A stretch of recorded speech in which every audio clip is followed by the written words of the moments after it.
Bien, buenas, Bueno, buenas tardes.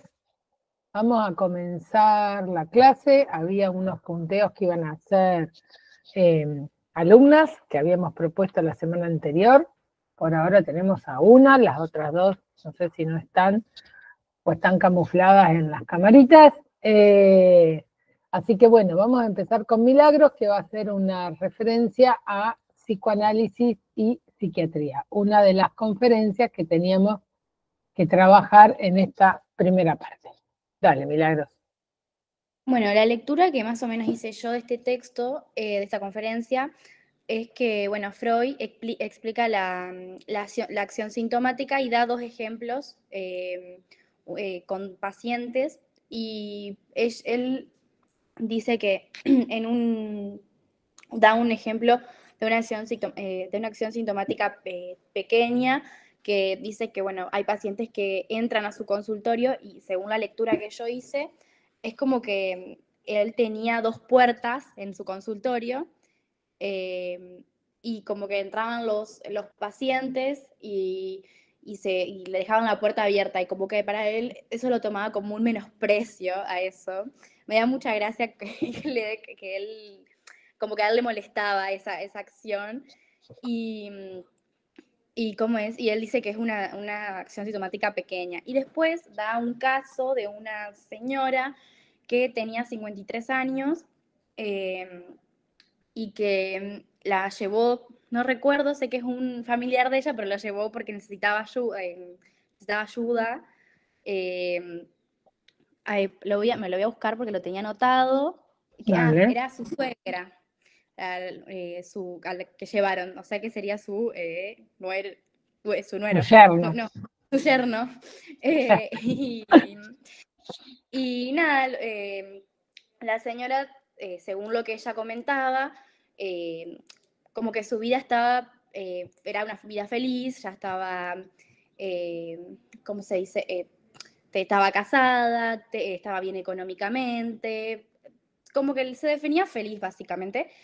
Y, pero a ella le pasó que tenía dos mucamas, una que le habían ascendido el puesto y a otra que bueno, no, que el Freud la define como envidiosa y, bueno, y dice que la empleada doméstica, esta señora que era envidiosa,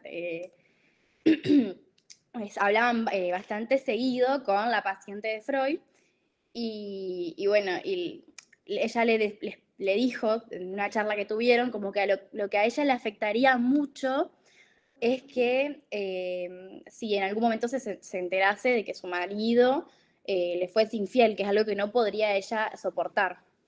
Entonces, nada, la empleada doméstica, de la envidia que le tenía a la otra empleada, eh, manda una carta anónima a la casa y decía como que su marido tenía una relación con la otra mucama. Y a estas señoras, a la dama esta, que la paciente de Freud, es como que sabía que esto no era así, pero a la vez como que lo quería creer, o sea, lo creía en realidad, y esto le daba un delirio de celos, como lo define Freud. Y bueno, básicamente, hablando en la terapia, Freud concluye que lo que pasaba con esta señora es que estaba enamorado, ahora no recuerdo de quién, no sé si da dice quién, pero es una persona más joven que ella. Creo, si no, no era su cuñado, no me acuerdo quién era, pero era una persona más joven que ella y El eso yerno, ella se del enamora del yerno. Claro, yerno. claro. Entonces, esto hace que como que a ella le aliviaba que saber que su marido estaba haciendo lo mismo que ella, básicamente. Esto hacía que alivie esa angustia, esa culpa. Entonces, Freud ahí va a definir, va a decir que va a ver, yo lo había citado, va a decir que eso eran ideas delirantes, que Freud lo dice así, de que se presentan en personas que sus familias han aparecido repetidas veces estas perturbaciones psíquicas. O sea que esta señora ha desarrollado una idea delirante porque estaba predispuesta a causa de una transmisión hereditaria. Y bueno, eso fue lo que yo más o menos entendí de ese texto, que fue como lo que más me sorprendió y me gustó. Ajá, ¿te gustó el caso? La presentación del caso, claro. Sí. Y también, bueno, él habla, como que da una diferencia que yo eso no le di tanta importancia, que es importante, pero me gustó más la otra de lo que contó de estos dos casos, de dar la diferencia entre la psiquiatría, o sea, la biología, digamos, la psiquiatría y el psicoanálisis. Que el psicoanálisis, claro, ese es el punto. La psiquiatría no va tan, o sea, no puede llegar a lo que el psicoanálisis sí llega. O sea, no, a través de la palabra, cómo se puede estudiar los síntomas de cómo lo hace la psiquiatría. Claro. A Milagros le gustó más la novela. A Milagros le gustó más la novela. Sí. Y sí, te entiendo. Pero lo importante es lo que justamente te dice Viviana, es lo que vos decís que no te interesó tanto, pero es ahí donde apunta el programa y el texto. Claro, eso es lo puntual, pero digamos, ¿no? Lo explica muy al principio y una parte chiquita, creo que en una página, y explica una parte chiquita eso de la diferencia entre la psiquiatría y el psicoanálisis. Claro, hay que ir rastreando, si te parece que no lo explico demasiado, cuáles serían las diferencias, porque la diferencia teórica, ¿sí?, hace a la diferencia clínica. Y entonces, si hay diferencia teórica y hay diferencia clínica, estamos en posiciones epistemológicas diferentes, ¿sí? Claro. Eso sería lo que vamos a apuntar a remarcar acá. Bueno, había dos compañeros más que, mira, te mandan corazones y todo, que iban a señalar alguna cosa, a ver si están, si llegaron, si no, hago Profe, yo me conecté con el de mi pareja, no me aparecía mi... Ah, ahí está. ¿Cómo bien. le va? ¿Cómo ¿Qué andan? tal? No sé en qué ¿Tu parte nombre era? Camila. Camila, porque estás ahí con Sebastián. Camila. Bien. Camila. Ahí estamos. Con Y. Ah, con Y. Ahora sí. Ahora sí. Bien. No sé en qué parte del texto quedó Milagros porque me aceptaron tarde. No, ella comentó el caso de la mujer de celos. Ajá. Bueno, a mí en realidad de este texto también me había llamado la atención cuando Freud habla de que siempre hay un sentido y pone al comienzo este ejemplo de esta persona que por ahí llama por teléfono y se hace una idea de cómo podría estar la sala que va a estar atrás, digamos, esperando, y al notar que por ahí no hay nadie, deja la puerta abierta. Es cuando llega, no es por teléfono. No sé claro, bueno, pero por teléfono dice por ahí se pide un turno o se sí. Bueno, entonces cuando llega se encuentra con la sala vacía. Y me causa gracia, como lo dice Freud, porque dice, quien se porta de ese modo, deja la puerta abierta, que separa la sala de espera del consultorio médico, pertenece a la plebe y merece que se lo traten descortésmente.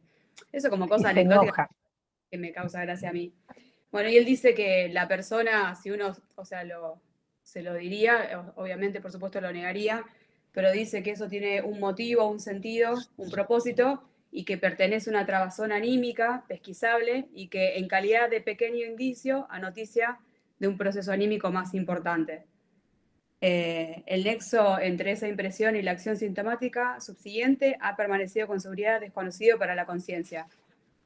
Y después, bueno, más adelante comenta el caso que había estado comentando Milagro de la señora de los celos patológicos y la diferencia que habría entre la psiquiatría, que de alguna forma diría, o sea, al comienzo él dice, le prestan muy poca atención a los neuróticos, es como que los desechan.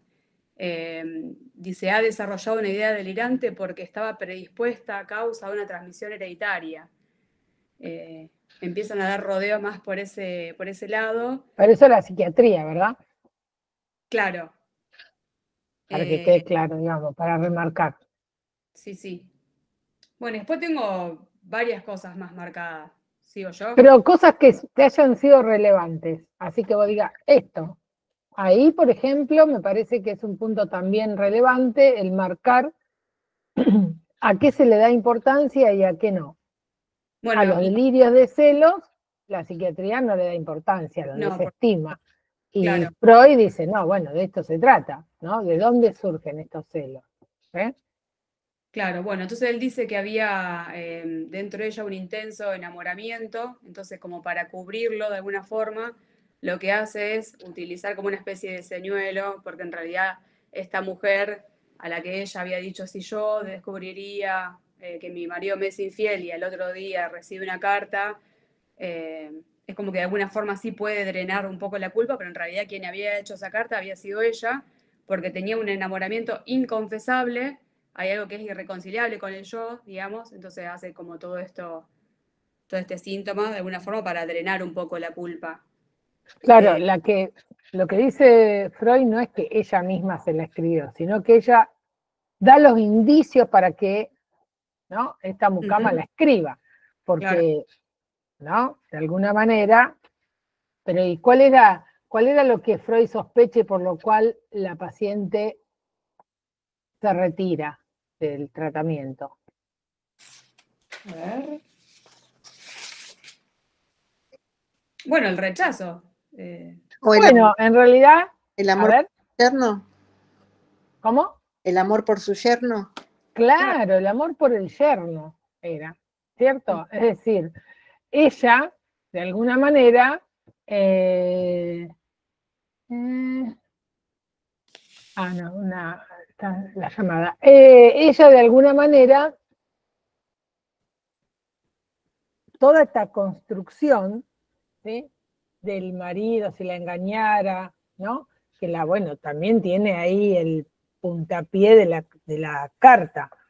Pero bueno, toda esta construcción de celos hacia el marido era porque en verdad ella estaba, ¿no?, deseosa de su yerno. Entonces, ahí tenemos conciencia moral, ¿sí?, y tenemos deseos inconfesables, ¿sí?, que cuando ella percata que esto viene por ahí, dice, ya estoy mejor, ya sé que mi marido está todo bien, listo, chau, chau. Onda, de esto no me quiero, no me quiero involucrar. Es decir, que Freud, ¿no?, se da cuenta de cuáles son estos nexos, y que él le da el valor, digamos, de, no importa si el marido la engañaba o no la engañaba, no es el punto, ¿sí? No es una cuestión detectivesca, de poner a alguien que lo siga a ver si la engaña, no pasa por ahí, ¿sí?, sino que justamente toda esta construcción, que podríamos decir delirante, en el punto donde no es donde se comprueba o es como muy visible que el marido no pasa nada, la psiquiatría no le daría lugar. Ese es uno de los puntos centrales, ¿verdad?, del texto, ¿no? Por eso acá, me adelanto un toque, o lo quiero mencionar, de alguna manera va a vincular, acá ya tiene la cuestión de las neurosis en relación a las mociones pulsionales, ¿sí? No sé, este es del 17, el año anterior estaba una dificultad en psicoanálisis, donde aparece toda la cuestión de las pulsiones, el narcisismo, ¿no? Es del 16, una dificultad en psicoanálisis, y introducción del narcisismo es del 14, él dice que una dificultad en psicoanálisis es prácticamente un resumen en la conferencia, una dificultad es un resumen de introducción al narcisismo, por lo tanto ahí hace hincapié en las pulsiones, ¿sí? Con lo cual, las neurosis, ¿sí?, ya no van a ser teorizadas específicamente en la articulación de un trauma específico, ¿sí?, sino que van a estar vinculadas a emociones pulsionales y especialmente lo vamos a seguir viendo, el papel de la fantasía, ¿no? Que la fantasía tiene un papel tan importante, o quizás en algunos casos más, que ciertas vivencias de la realidad. ¿Sí? Bien, ¿había alguien más? A ver, o no sé si las compañeras que estaban hablando tienen algo más para aportar. Eso por ahí que lo que nombrabas vos, de que, bueno, no sé, yo lo nombraría también como una resistencia de querer dejar abandonar la terapia.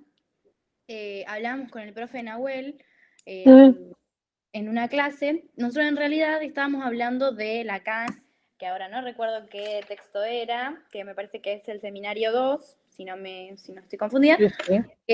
Hablamos de eso, que por ahí la medicina, o no sé si estábamos hablando de eso, fue un ejemplo, no recuerdo bien, pero decía que por ahí también si uno acude al médico porque está enfermo, y es como que se toma como algo secundario llevarlo al paciente, al psicólogo, o como que, bueno, como que no hay o sea, como un porqué, entonces bueno, que vaya al psicólogo, como ¿cómo se dice? Como un auxiliar, digamos.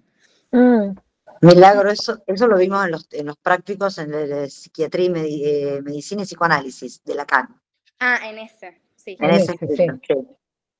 Bueno, a ver, les cuento entre paréntesis porque no es, pero bueno, esto de auxiliar llegó muchos años, antes no era facultad de psicología, era escuela de psicología, dependíamos de humanidades y arte, ¿sí? Porque en humanidades y arte eran 5 escuelas, entre ellas una era psicología, y por esa época, más o menos, no recuerdo bien el año, el psicólogo debía trabajar bajo la tutela, supervisión o lo que ustedes quieran llamarle, no me acuerdo exactamente el nombre, de un psiquiatra. Es decir, un auxiliar, ¿no? Me acordé por esto que traía Milagro.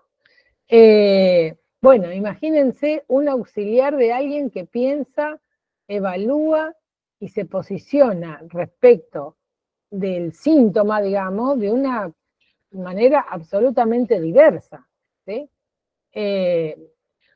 Una posición que difiere, bueno, en principio el psiquiatra medicaliza, ¿no? Lo cual podríamos decir apaciguamiento del síntoma.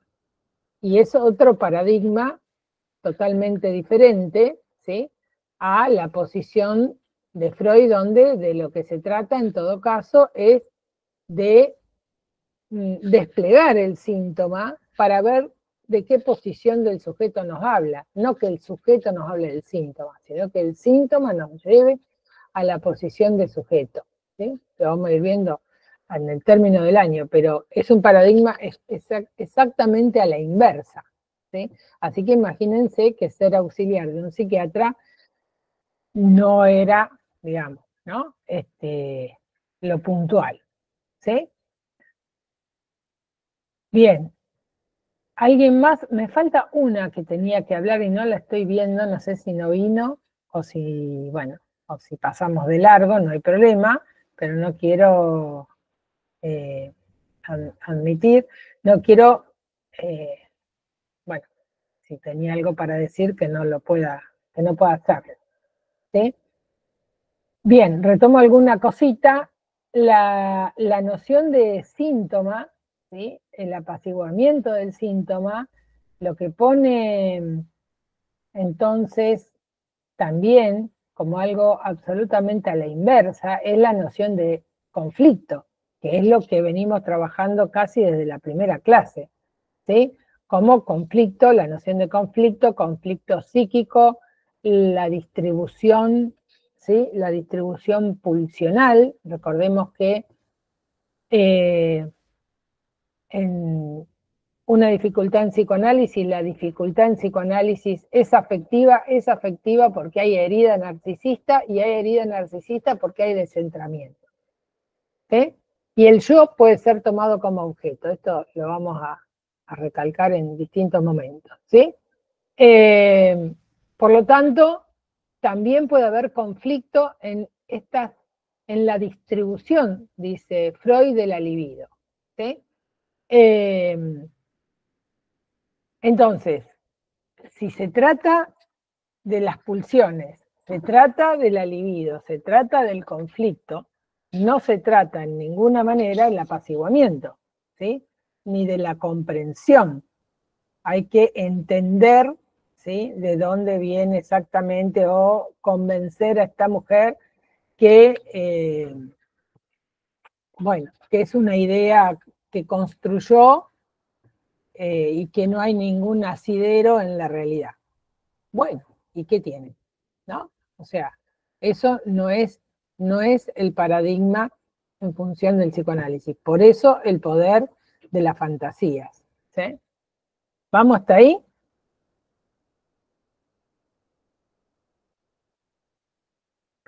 Bien. ¿Alguna otra cuestión que quieran aportar de psiquiatría? Es más que nada puntualizar justamente cómo se aborda, ¿sí? Cómo se aborda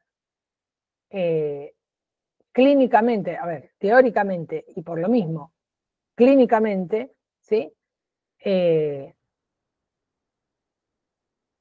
A la problemática que trae, ¿sí?, que trae alguien. Digo alguien porque antes, ni bien llega, no es paciente, ¿no? Por lo menos para el psicoanálisis. Se tiene que instalar, en todo caso, como paciente, se tiene que instalar cierta transferencia, ¿sí?, como para que uno pueda decir, bueno, estamos trabajando, ¿sí?, en alguna cuestión. Entonces, profe, una preguntita.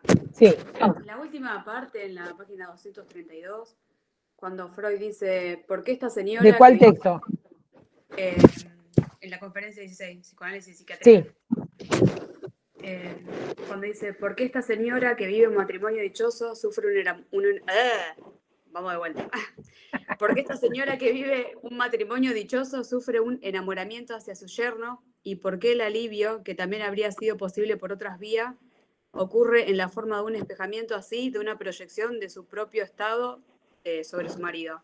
Y después hace una mención sobre, bueno, dice, la necesidad sexual femenina, que por ahí no, el marido ya no tiene el mismo rendimiento sexual, y después menciona un fuerte lazo erótico con la hija. A ver, ¿qué dice? Dice, y hasta aquí quizás... Porque la hija es la que está con ese yerno, ¿sí? Claro.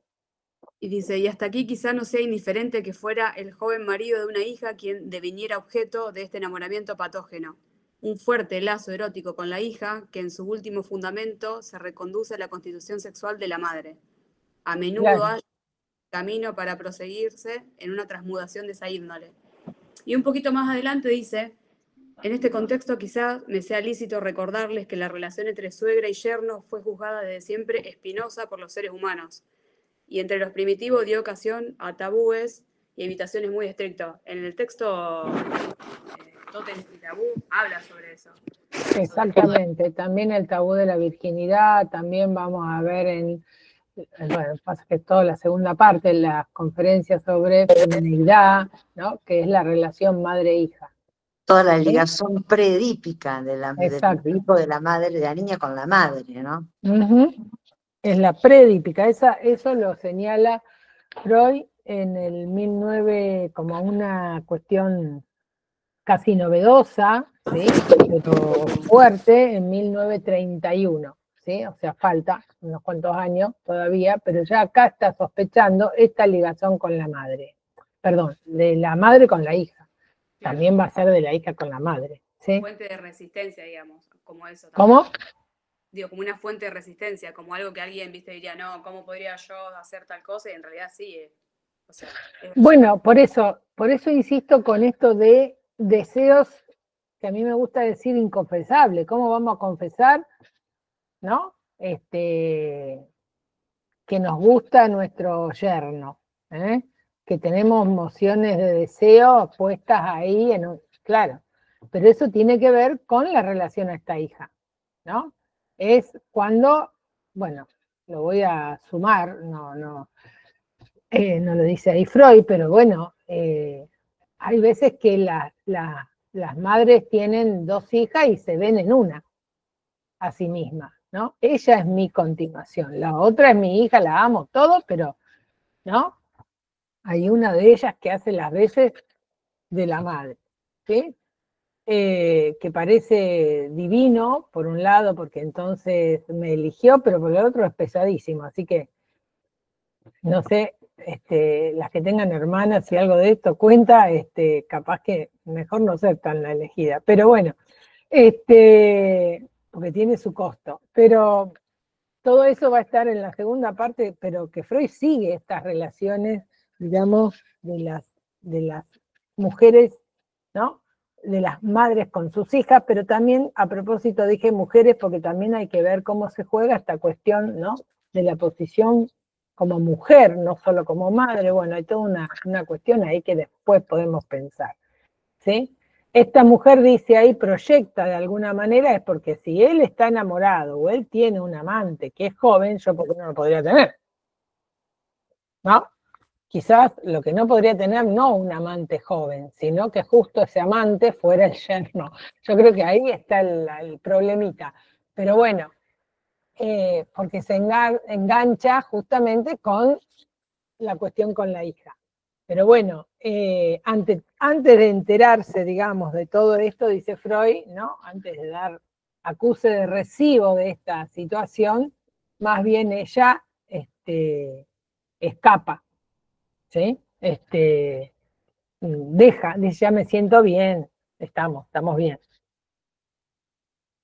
Entonces acá nos muestra en psicoanálisis y psiquiatría cómo el abordaje es diferente, cómo la psiquiatría, que digamos que es una rama de la medicina, y también ustedes están dando psicoanálisis y medicina, por lo que marcaban recién en los prácticos, que es una rama de la medicina, va por el lado de la biología, va por otra vía, ¿no? Por lo funcional, lo biológico, va por otra vía, no por el lado de la palabra, ¿sí?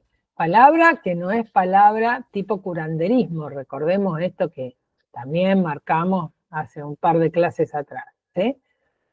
Sino la palabra del paciente. El curandero tiene la palabra del curandero, pero en psicoanálisis la palabra la tiene el paciente, no el analista. El analista en todo caso puede intervenir, ¿sí? En esa palabra del paciente, pero previo es la palabra del paciente, ¿sí? ¿Estamos hasta ahí? ¿Preguntas? ¿Acotaciones? Sí, Viviana, perdón.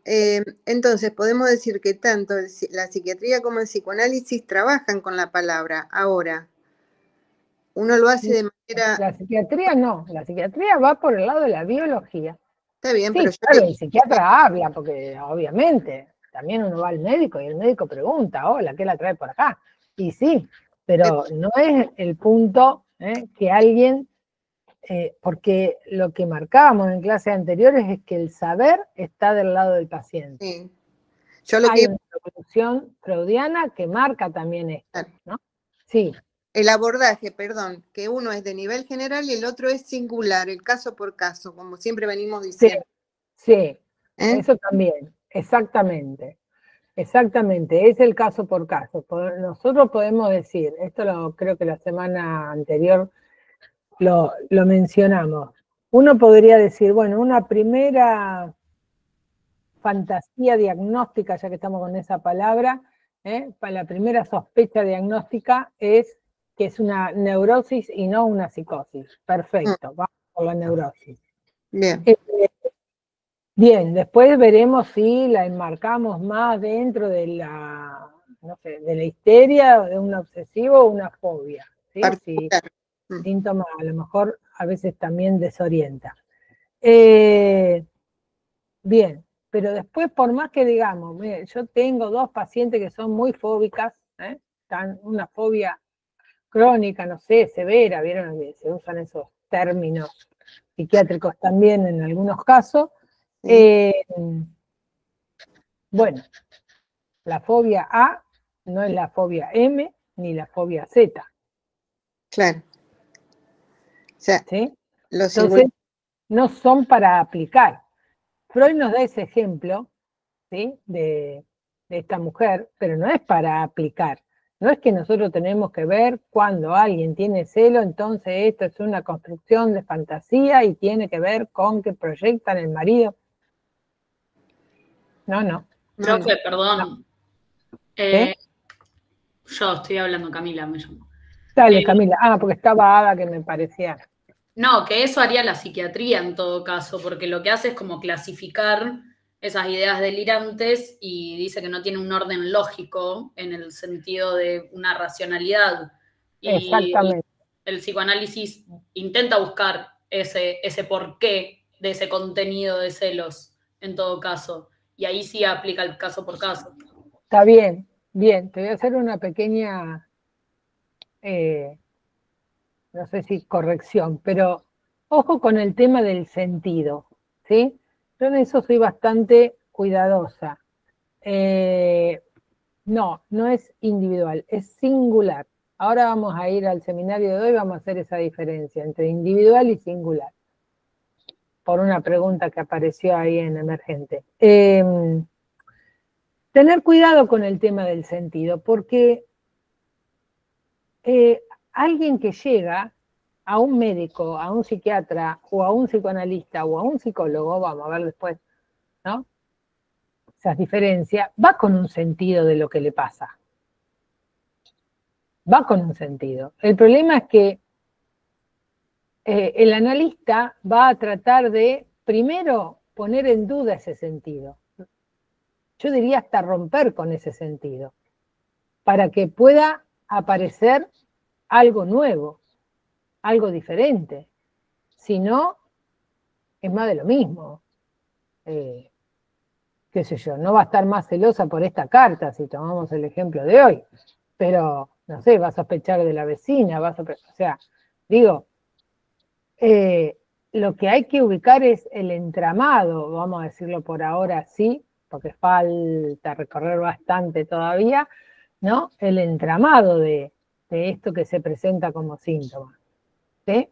Hay un sentido, eclipsado a veces, ¿sí? Pero bueno, de lo que se trata es de romper con ese sentido, no de darle un sentido. Después, a ver, por supuesto que se rompe un sentido y ante una nueva posición, capaz que se arma un sentido nuevo, pero ya es totalmente otro, ¿sí? Si no, no habría análisis posible. ¿Está? ¿Estamos por ahí? Espérenme un segundo que cierro una puerta.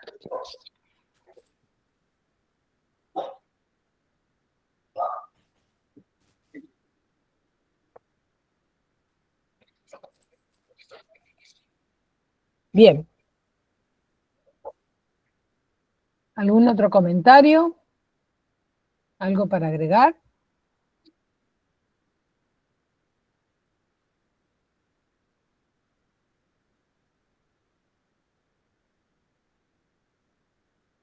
Bueno, algunas cositas entonces que vamos a repasar, que lo venimos repasando, digamos, pero que tiene que ver con lo que veníamos diciendo, pero también, ¿no?, con algunas cuestiones que quiero puntualizar del seminario 2, que ustedes lo trabajan puntualmente en los prácticos, pero que yo quería hacer algunas acotaciones que sirven para no desarticular tanto el programa, ¿sí?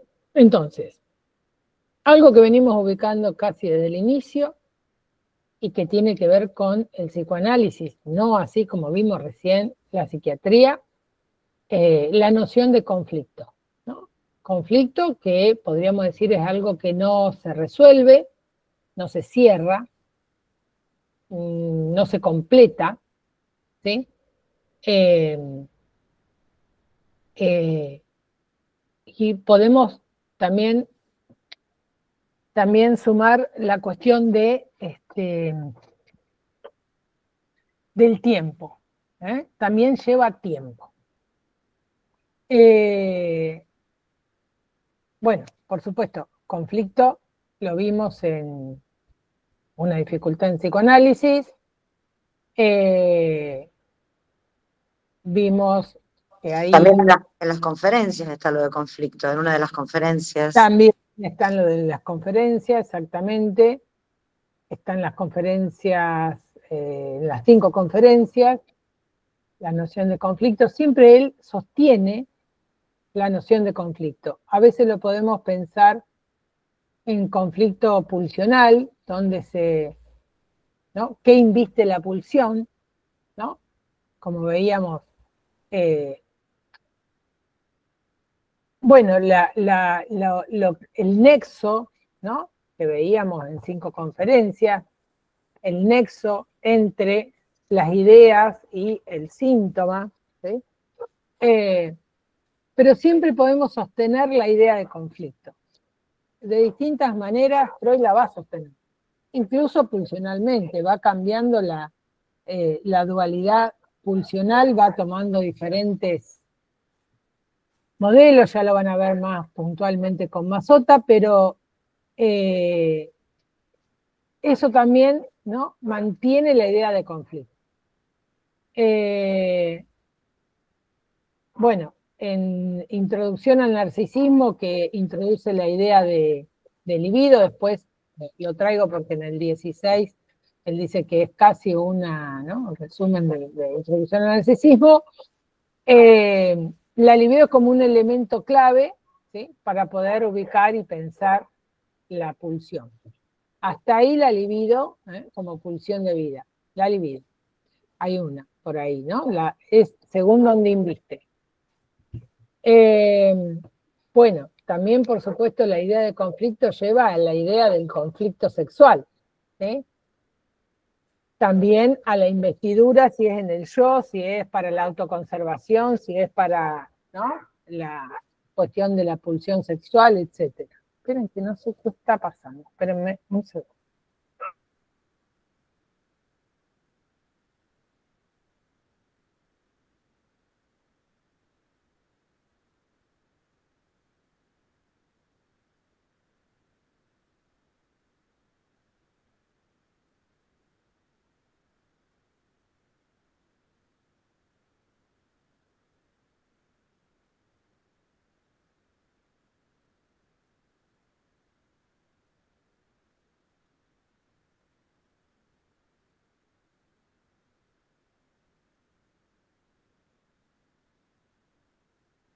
Bueno, mientras Vivi va a ver qué está pasando, la idea es no borrar el conflicto, ni taparlo, ni silenciarlo con medicación, ni hacer lo que hace todo lo que tiene que ver con la medicina, ¿no? Que es medir, meter en un tubo, hacer un análisis, sacar cuánto porcentaje de serotonina, o sea, no callarlo, sino hacerlo hablar, sino ponerlo ahí a funcionar. Eso es lo que es lo fundamental. Vivi estaba diciendo que la idea no era callar el conflicto, sino hacerlo hablar, no medicarlo, no taparlo, no medirlo, como todo lo que tiene que ver con la medicina. Tal cual, perfecto. Gracias. Bien. Entonces, bueno, mientras tanto alguien me preguntó, pero creo que en el teórico de los miércoles, cuando habla en la introducción al narcisismo, ¿no? Dice que al autoerotismo tiene que sumarse un nuevo acto psíquico para que el yo se constituya. ¿Sí? Más adelante Lacan va a decir que ese nuevo acto psíquico para que el yo se constituya es identificación. Eso lo dice varios años después, de la introducción al narcisismo, por supuesto, lo dice Lacan, y esto nos lleva a ubicar el estadio del espejo. ¿Por qué hago esta referencia? Porque el seminario 2 justamente tiene por título, ¿sí?, la noción del yo. Ahora vamos a llegar, pero yo quiero mostrarles que tienen algunas referencias previas, ¿sí?, para abordar por lo menos los pocos capítulos que tenemos del seminario 2. Esto nos dice también que, bueno, no hay un yo desde el inicio, ¿sí? No hay un yo desde que nacemos, ¿sí? Sino que el yo se tiene que construir, podríamos decir, ¿sí? El yo se construye, bueno, tiene que ver con, puede ser tomado como objeto, esto es lo revolucionario también que aparece en Introducción del Narcisismo, puede ser tomado como objeto, ahí se le arma este despelote con las pulsiones a Freud, y después, dice Lacan, para que el yo se constituya tiene que haber un acto psíquico, lo dice Freud, este acto psíquico, y ese acto psíquico Lacan le llama identificación. Y entonces eso va a tener que ver con lo que es el estadio del espejo.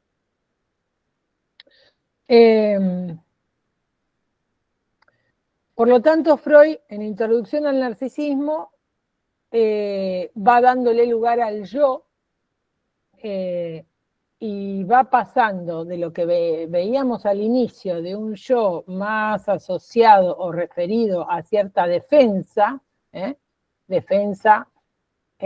para que ¿no? aparezca como enajenado el síntoma, a que el yo puede ser un objeto libidinizado. ¿Sí?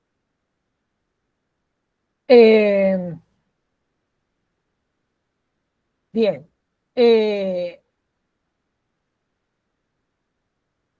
Pero también, dice Freud, puede haber una dimensión particular del narcisismo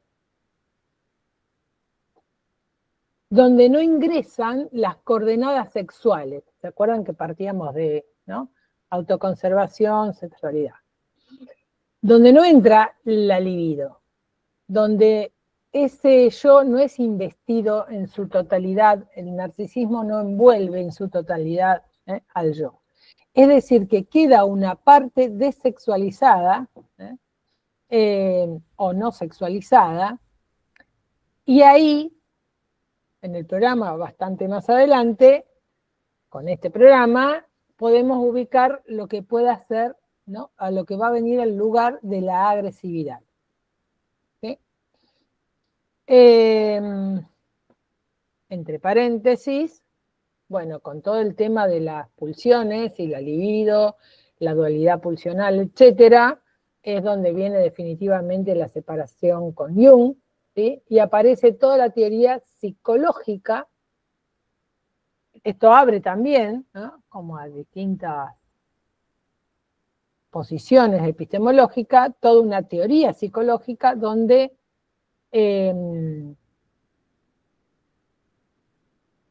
hay una desexualización de la teoría, y si desexualizamos la teoría, seguramente se extingue la idea de conflicto. ¿Sí? Y de ahí tenemos todas las psicoterapias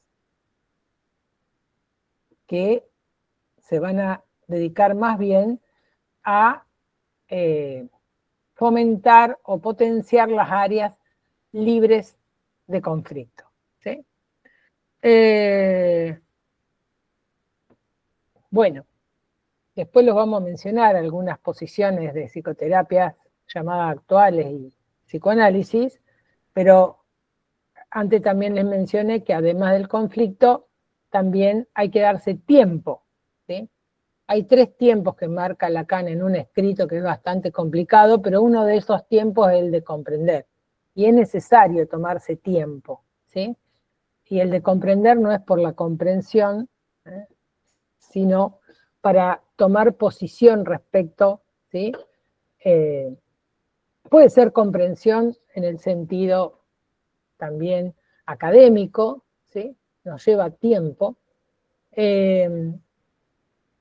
nos lleva elaboración, nos lleva tiempo, y esto, por supuesto, también va a poner en jaque las terapias de resolución rápida. ¿Sí? Toda esta cuestión del yo que les venía marcando es porque el seminario 2 se llama el yo en la teoría de Freud y en la teoría psicoanalítica. ¿Sí? Así se llama todo ese seminario. El yo en la teoría de Freud y en la teoría psicoanalítica. Lacan, como ustedes saben, y lo van a dar más precisamente en los prácticos, retorna a Freud, ¿sí? O retorna a Freud en la escena del psicoanálisis, y retorna desde 3 textos que son a partir de los años 20. No es que los textos anteriores no van a tener importancia, sí, para Lacan van a tener importancia, pero retorna a Freud desde los años 20. ¿Por qué? En este texto, en el yo, en la teoría de Freud y en la técnica, hace referencia a 3 obras puntuales de Freud, que son Más allá del principio del placer, Psicología de las masas y análisis del yo, y su segunda tópica, El yo y el ello. ¿Sí?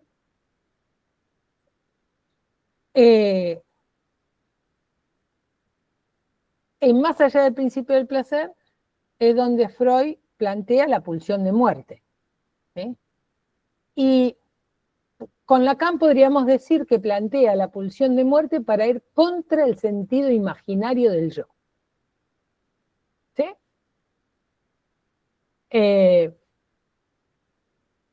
Y atenti, porque él plantea la pulsión de muerte, es más allá, es la primera vez que la plantea, ¿sí? Y también dijimos que el yo puede ser tomado como objeto. Quiere decir que la pulsión de muerte también puede tomar como objeto al yo, ¿no? Digo, para tener presente que el yo tomado como objeto tiene sus consecuencias en la clínica.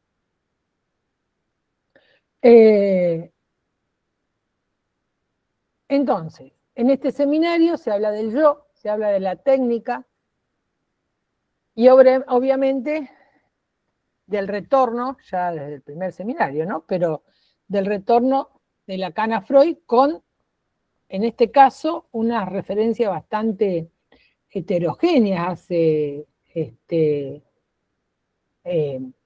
Lacan acá, porque habla de Platón, habla de Lévi-Strauss, que vamos a tomar cuestiones de Lévi-Strauss con el estructuralismo, de Poe, ¿no? De Edgar Allan Poe.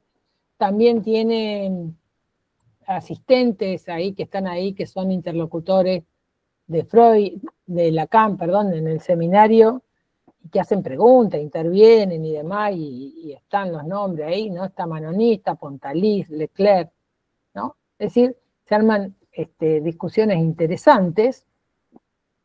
Este seminario también Lacan plantea, que lo vamos a ver después, el esquema L, o lambda, ¿sí? Que podemos decir que sustituye, para Lacan sustituye la segunda tópica de Freud, sustituye yo, super yo y ello, ¿sí? El esquema L, que también va a ser claramente producto del vínculo, o de la, sí, podríamos decir así, el vínculo discursivo de Lacan con el modelo estructuralista. Todo esto para insistir Lacan en el seminario 2 que la técnica de Freud trasciende, dice él ahí, la ilusión del hombre moderno. Significa que, bueno, lo que nosotros puntualmente trabajamos en una dificultad en psicoanálisis, ¿sí? Trasciende esa ilusión, donde se supone que los registros culturales surgen, ¿sí? De una inclinación natural. Y como venimos remarcando, no hay inclinación natural. Ya tomando como concepto la pulsión, vemos que no hay una cuestión del orden de lo natural. La diferencia básica con lo natural de la pulsión es el instinto. El instinto sí, podríamos decir que es natural. El instinto sí tiene un objeto determinado y previo, ¿sí? Siempre digo, ¿no? Si uno hace dieta y tiene hambre, o sea, puedo tomar todo el agua que quiera, pero hambre voy a seguir teniendo, o sea, ¿no? Es decir, el instinto es predeterminado, es biológico, viene del reino animal, ¿sí? Somos animales, ¿no? Entonces viene por ahí, y la cultura apacigua algo de esto, pero la pulsión, ¿sí? Bueno, Freud en Pulsión y su destino dice concepto, límite entre lo psíquico y lo somático. Quiere decir que no es exactamente psíquico ni exactamente somático, ¿sí? Y además es una agencia, está agenciado en el psiquismo, ni siquiera es directo. Exactamente. Tiene más de una vuelta. Exactamente. Así es. Así que, bueno, corre absolutamente, ¿sí? La pulsión se corre absolutamente del instinto. Bien, en el seminario 2, Lacan dice que bajo la, creo que dice algo así, bajo la pluma de Hartmann, ¿sí? Descubrimos, dice, la confesión, ¿no?, de este hombre de Hartmann, ahora vamos a mencionarlo, como que las ideas de Freud no concuerdan tanto entre sí, que necesitan ser de alguna manera ordenadas, sincronizadas, ¿sí? Pero bueno, justamente para que Lacan retorne a Freud, ¿sí? Es porque de lo que se trató precisamente son de los efectos de tratar la sincronización del pensamiento de Freud, ¿sí? Es decir, tratar de sincronizar el pensamiento de Freud es lo que vuelve a todos post-freudianos y no psicoanalistas, ¿eh? Por eso se vuelve necesario, dice Lacan, el retorno a los textos de Freud, retorno a la letra de los textos de Freud, dice en algún lado, en la instancia de la letra, ¿sí? Porque se ha desvirtuado la teoría. Tratar de sincronizarlos es desvirtuar la teoría. Es más, dice Lacan en el seminario 2, dice, dicha sincronización me sugiere un desagradable eco de la puesta en vereda. La norma, hay que seguir por acá. Y esto se trata de simplificar. Entonces, no se trata de sincronizar las diferentes etapas del pensamiento freudiano, ni siquiera de ponerlas en concordancia, ¿no? Se trata en todo caso de estar advertidos de que la dificultad es una constante, ¿sí? Y esta dificultad, que es una constante, es lo que responde al propio pensamiento de Freud, ¿sí? Freud no se queda, ya lo descubrí, me quedo y ya está. Se trata de poner en juego, en todo caso, las antinomias, de apuntar a esas antinomias constantes, ¿sí? De cada una, en todo caso, si quieren, de las etapas. Y entre ellas mismas, ¿sí? El mismo Freud se dice, se desdice, vuelve, reescribe. Bueno, y dice Lacan que esto, ¿no? Justamente tener en cuenta las antinomias, es lo que constituye, dice Lacan, el objeto de nuestra experiencia. ¿Qué experiencia? La clínica. ¿Está?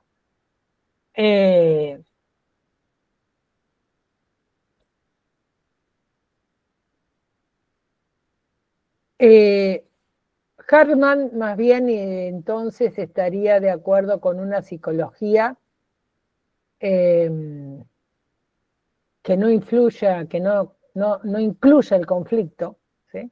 Para Lacan la psicología debe incluir el conflicto, ¿sí?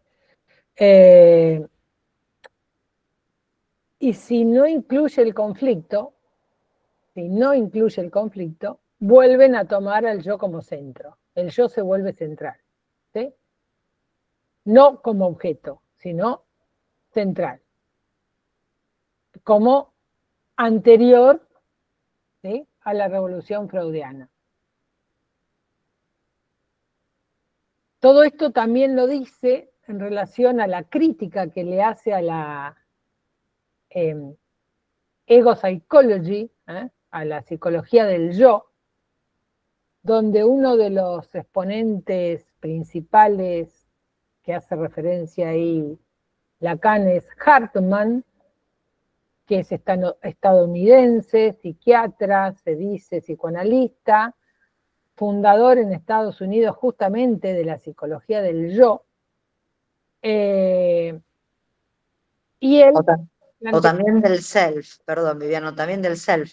Y en eso del Claro. estadio del espejo, ellos creen en una parte sana del yo, y creen esto de que, porque bueno, justo está Camila ahí que lo vio también en el práctico conmigo, esta cuestión de que ellos suponen que la cura viene por identificación a ese yo del analista, justamente. Y es lo que ustedes van a empezar a ver ahora acá en el teórico, cómo esa imagen es un espejo vacío en realidad, ¿no? Claro, exactamente, porque él apuesta a esta psicología del yo como central y plantea como una psiquis con cierta autonomía, ¿sí? Y con aspectos adaptados a una realidad, ¿sí? Quiere decir que esto nos lleva claramente a la noción de normalidad y anormalidad, ¿sí? No solamente en cuestiones patológicas, sino a la norma. Por eso decía la cita que les leí antes, la frase esa que dice Lacan, me huele a cierta cuestión adaptativa. Claro, justamente se trata de adaptarse a lo que hay que adaptar, ¿sí? Bueno, entonces uno podría decir que Hartman no pudo hacerle justamente o lugar al conflicto o no soportó la herida narcisista, ¿sí? Y es una corriente que considera el yo en términos de maduración, por ejemplo, ¿sí? De adaptación, de maduración, de el pasaje de un yo débil a un yo fortalecido, autónomo, vamos, tú puedes, tú puedes, tú puedes, ¿sí? Ese fortalecimiento yoico, ¿sí? Y por otro lado, todo esto lleva, ¿sí? Cuando aparece la segunda tópica de Freud, que aparece a partir de la crisis en la técnica, por eso Freud hace toda esta masa de texto a partir del año 20, que es a partir de más allá del principio del placer, ¿sí? Y el yo y el ello, etc., aparece justamente de nuevo, a pesar de todo este movimiento, una intención de reabsorber al yo en la psicología general. En el seminario 2, Lacan hace esa referencia a psicología de colegiales. Y lo interesante de esto es pensar que ahí Lacan dice que todo esto es una concepción preanalítica. ¿Sí? Este yo fortalecido, general, etcétera, es una concepción preanalítica. ¿Sí? Si es preanalítica, es prefreudiana. ¿Sí? Por lo cual yo diría que las llamadas terapias actuales habría que ver qué actualidad tienen cuando en realidad en la posición que toman, ¿sí?, son prefreudianas. ¿Sí?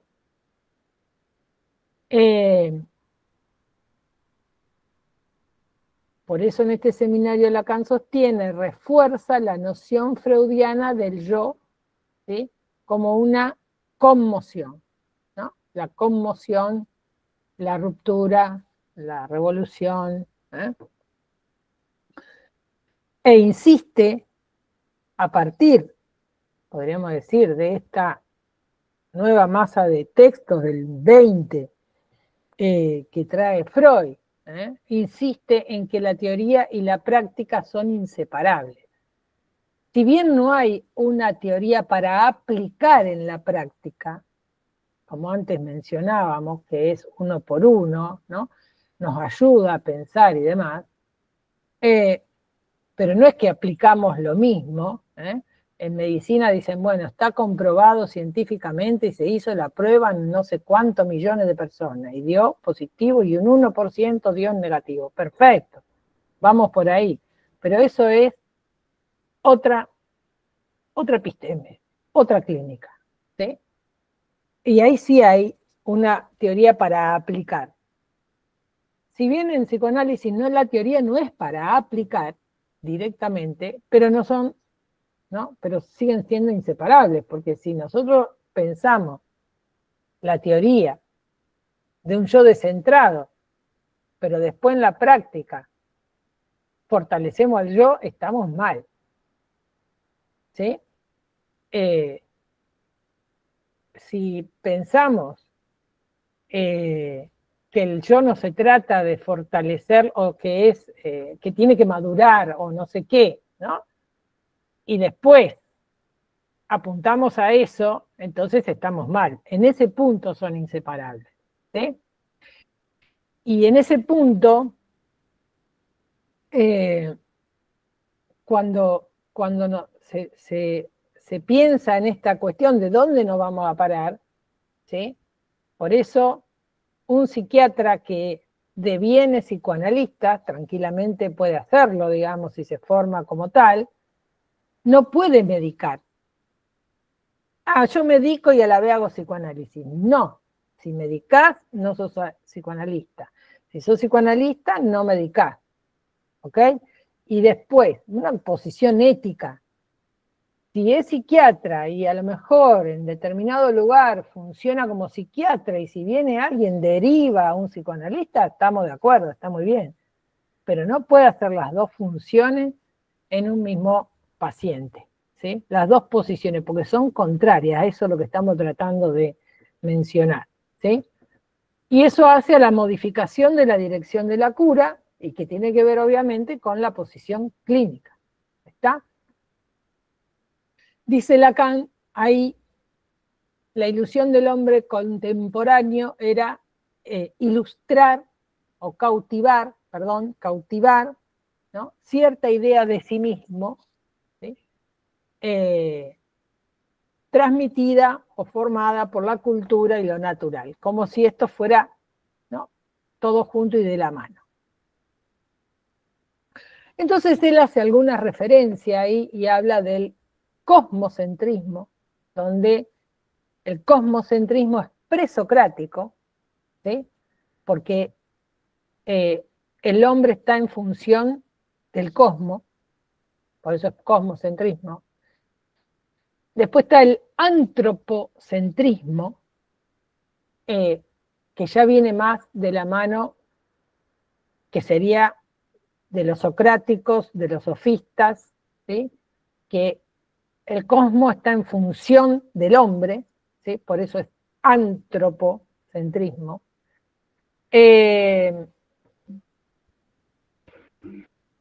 Y esta ilusión que dice del hombre, la ilusión del hombre contemporáneo es la idea de sí, cuando decimos que Freud, la técnica de Freud trasciende esta ilusión, significa que no hay la idea de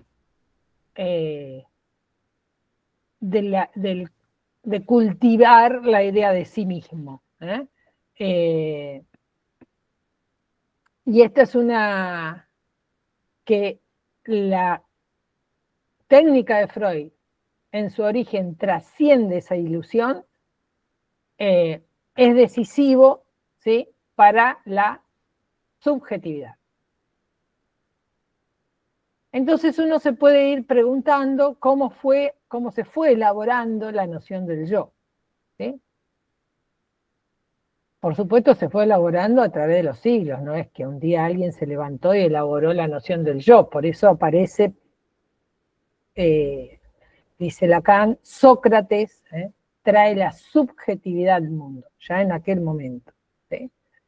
Obviamente la noción del yo fue elaborada a partir, qué sé yo, de los filósofos, de distintas áreas, los poetas, ¿sí? La conciencia común, ¿sí? Pero sin embargo Lacan vuelve y dice el yo en la teoría y en la técnica. ¿Sí? Entonces uno puede decir, bueno, ¿y a qué viene este nombre, esta referencia? Y lo primero que uno podría definir es que el objetivo de este seminario entonces es definir Lacan, ¿no? La naturaleza del yo, pero en la teoría y en la técnica psicoanalítica, no la filosófica, no la ¿no? Antropa, no. Trata de despejar dos términos que introdujo en el seminario 1, ¿sí? Y estos dos términos, sí, términos podríamos decir, son el análisis del discurso y el análisis del yo. El análisis del discurso no es el discurso del yo, no es lo que el yo dice o tiene para decir. Ese no es el análisis del discurso. El análisis del discurso, en todo caso, nos orienta a preguntarnos respecto cuál será el discurso de alguien, por ahora decimos alguien, y si decimos alguien es quién habla. ¿Sí? Por eso análisis del discurso. ¿Quién habla? Y el análisis del yo, que sería la función que tiene el yo y el funcionamiento del yo. No es que el yo no tenga ninguna función. Tiene su función y por lo mismo su funcionamiento. Pero no se trata del discurso del yo. ¿Sí? Entonces, todo este seminario viene a que, como hubo una crisis en la técnica, hay una crisis en la teoría y viceversa. Bueno, antes de la teoría es de la técnica, cuando hablamos de la técnica hablamos de la clínica, ¿sí? Y la teoría. Por eso todo este conjunto de textos que trae Freud a partir del año 20 para despejar esto. Pero también a partir de acá podemos decir que se afirma, por un lado, el psicoanálisis, pero por el otro, la psicología general. ¿Sí?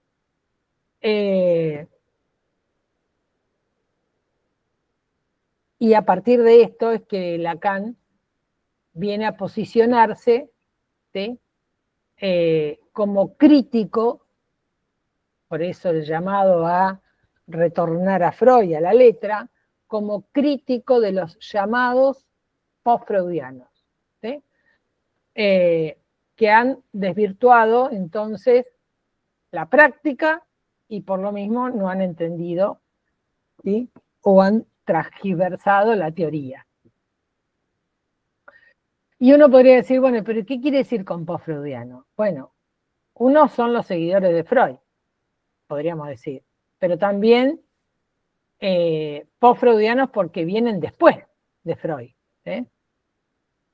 En ambos casos, Lacan sería un seguidor de Freud y viene después de Freud, pero él no se posiciona dentro de ese conjunto, se sale del conjunto, ¿sí?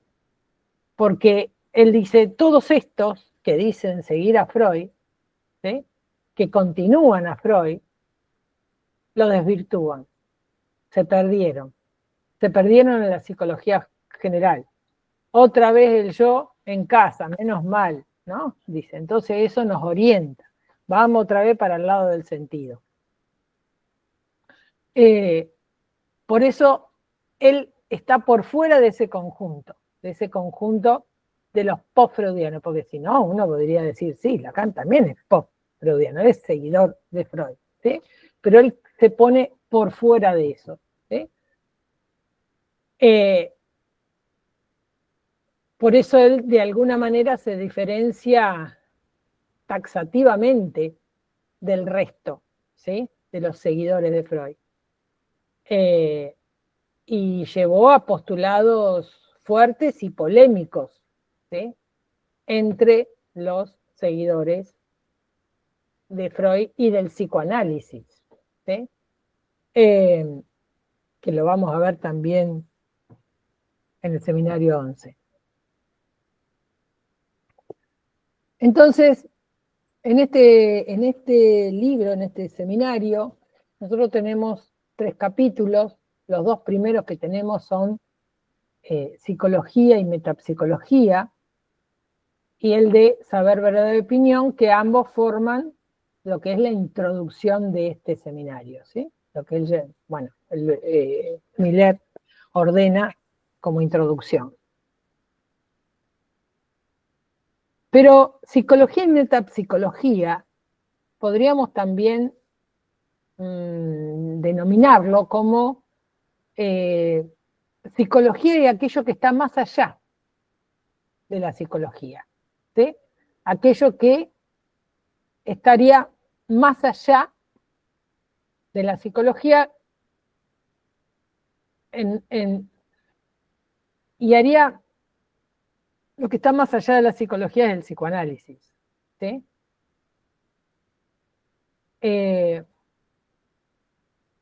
Bueno, y en saber, verdad y opinión, claramente la relación es del psicoanálisis con la ciencia, el saber y la verdad. Es decir, que separa saber, verdad respecto de la ciencia.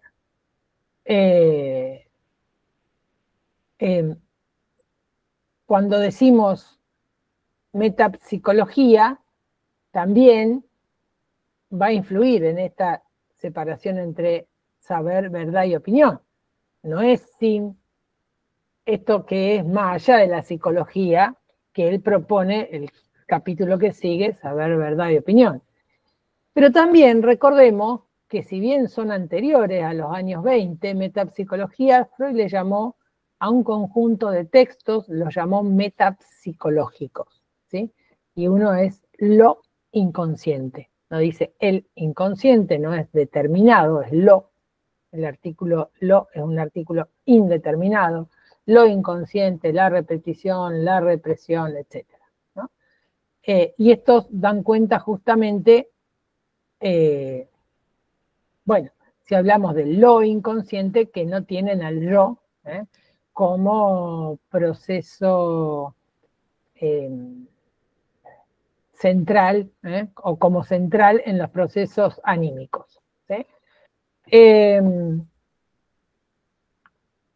Y estarían justamente la problemática más allá del yo, ¿sí? No centrado en el yo. Bien. Una de las cuestiones que también despeja acá Lacan, que creo que antes hicimos una mención, alguien escribió algo de individuo, ¿no? Lacan, y más claramente con Introducción del Gran Otro, marca o despeja que el sujeto no es el individuo, pero tampoco el yo, ¿sí? El sujeto no es el individuo, el sujeto no es el yo, pero tampoco el yo es el sujeto, ¿sí? Despeja esto.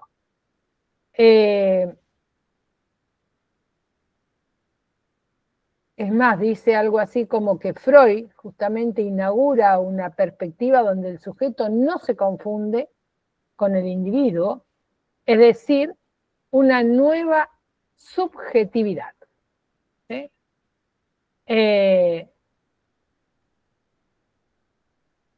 Individuo. Yo creo que esta palabra habría que sacarla directamente del psicoanálisis.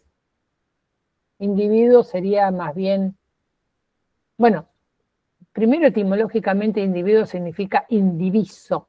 Indiviso es indivisible, ¿sí?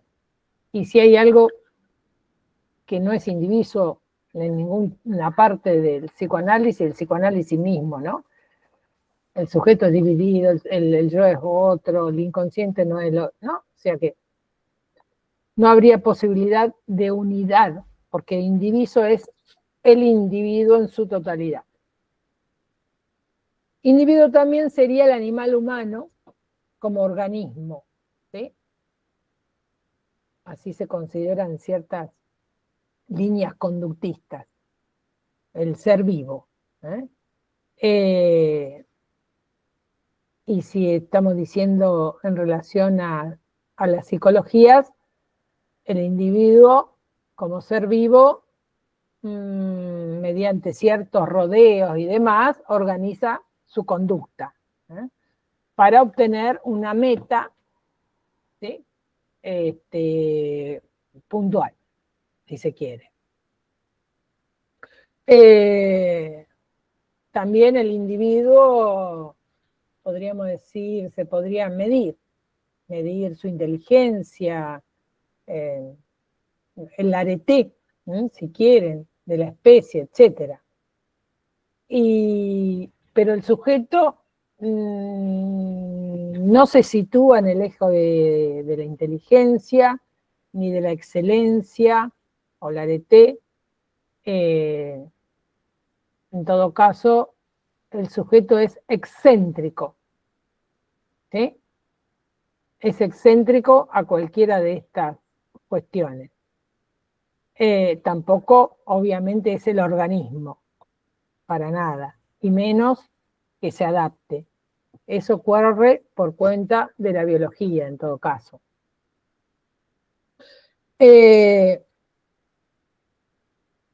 Por lo tanto, despeja Lacan, ¿sí?, esta cuestión de el individuo y el sujeto. Y en el seminario 2 ustedes habrán visto que dice Sócrates es el que trae el yo al mundo, algo así.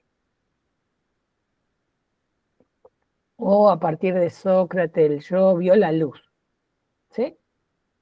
Entonces remarca la importancia de Sócrates, que a partir de Sócrates el yo, si mal no recuerdo, dice dio a luz, ¿sí? Y aquí nombra subjetividad, ¿sí? Nombra subjetividad, no sujeto, ¿sí? Subjetividad. Antes de Sócrates, el yo no estaba promovido como nombre del yo, aunque podría haber autorreferencia, pero no estaba promovido como yo. No existía el concepto de yo. Por eso, en este sentido, Sócrates trae la noción del yo y por eso dice subjetividad, no dice sujeto, ¿sí? No dice sujeto.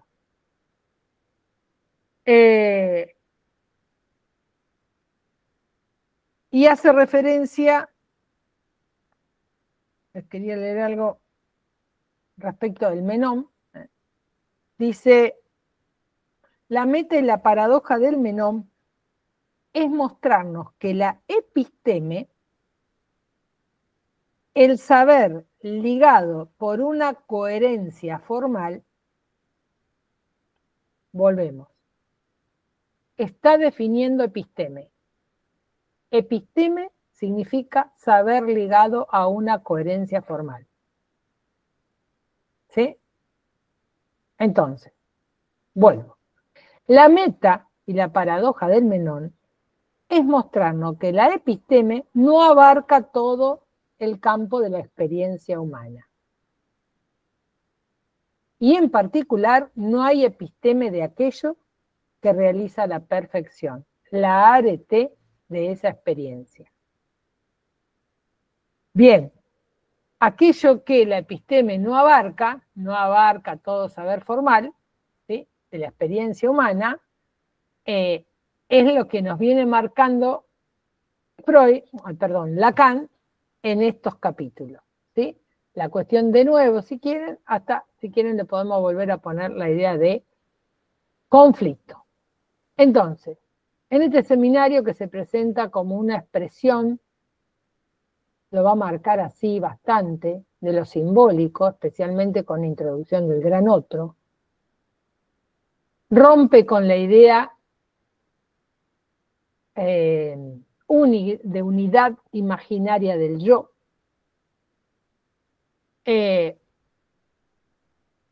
Y entonces vamos a tener las dos grandes, si quieren, como dos, ¿no? Un conjunto grande de psicoterapias y el psicoanálisis.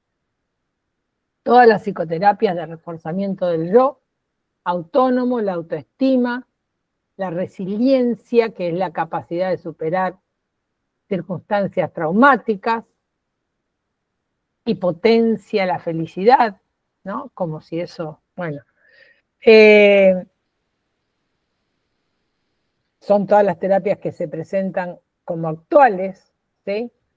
También están las que afirman y se basan en el aprendizaje, que serían más las cognitivas, en el counseling, que es el desarrollo personal, el coaching, que es mejorar las competencias, la comprensión racional de los hechos, que es más, muy brevemente, y desde la pobreza del saber de estas terapias, ¿no?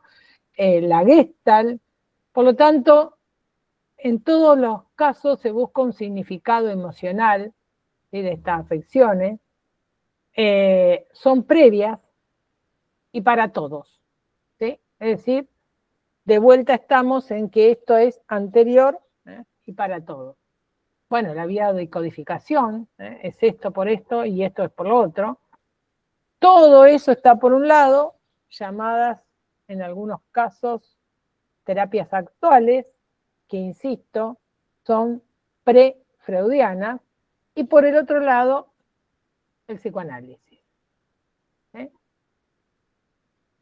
Bien, quería llevarles a hacer un recorrido para que nos ubiquemos, y acá hay una... retomando el sentido de Freud, dice, claro, en la cosa freudiana, sí, muy bien, Romina. El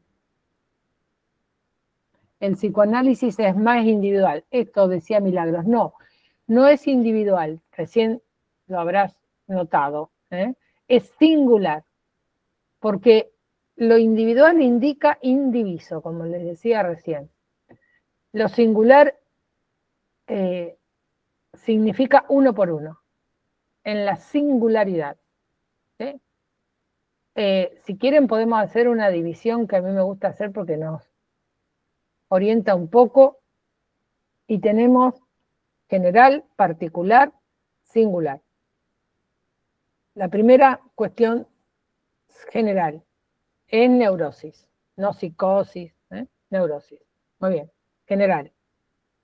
Particular, y es una neurosis obsesiva. Bien, no es ni histeria, ni, ¿no? Es obsesiva. ¿Estamos? Particular. Singular. Uno por uno. ¿No? Juanita, Pedro, María, José. ¿Está?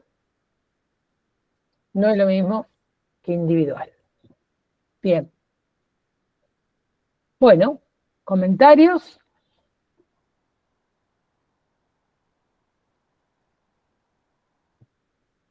¿Les sirvió el recorrido? ¿Pudieron pensar en las cosas? Ya que están trabajando el seminario en los prácticos. A mí me quedó una pregunta dando vueltas con esto del sujeto, que vos dijiste esto de la episteme de Menon, que no abarca toda la experiencia humana. Entonces, la idea de sujeto siempre estuvo, no es que vino con las épocas, porque en un momento... No. Sí. Bueno, después vamos a ver esta cuestión. En realidad ni siquiera en Freud está la idea del sujeto, el término, ¿sí? Ese término lo pone Lacan. En Freud está el Ich, el yo, ¿sí? Por eso todo este quilombo también entiendo que se arma en la teoría, porque en alemán el yo, digamos, es como en español, el que dice yo es yo, punto, ¿sí?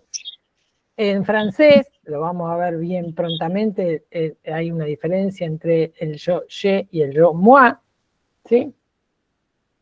Pero a la vez de esta diferencia, Lacan trae la cuestión del término sujeto, que despoja, ¿sí? Despoja y despega a todas estas cuestiones respecto del yo. No es que estaba antes, porque, bueno, se va a ver más con el estructuralismo, pero Freud vincula los sueños con el inconsciente, esto ya lo saben, por supuesto, desde años anteriores, ¿sí? Y entonces cada vez que hablamos de sueño, con Freud pensamos en inconsciente. Pero antes de Freud, los sueños no eran inconscientes. Y uno dice, ¿y por qué no? Si los antiguos soñaban. Sí, pero no existía el concepto de inconsciente. Por lo tanto, los sueños eran interpretados, qué sé yo, ¿no? Como, no sé, mensaje de los dioses, si quieren, o presagios, lo que sea, ¿sí? Buena clase, profe, gracias, Emilia. Creí que era una pregunta.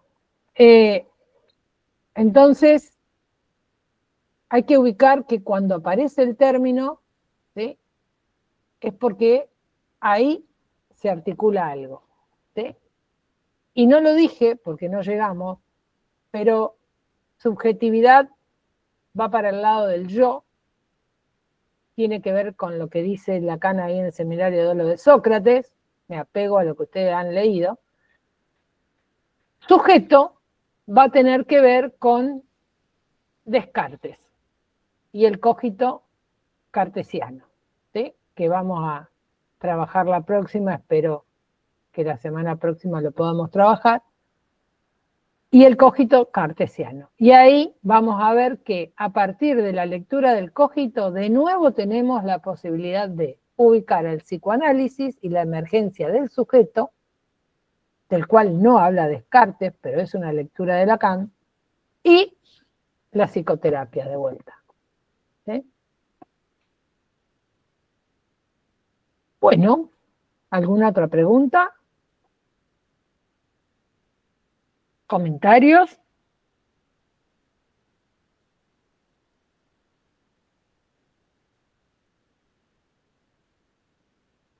¿Estamos? Bueno, nos vemos el lunes, esperemos que no haya paro. Besitos, chau, chau. Gracias, Viviana, buenas tardes. Gracias. Chau, chau, chau. Gracias por los saluditos y los corazones. Chau, chau.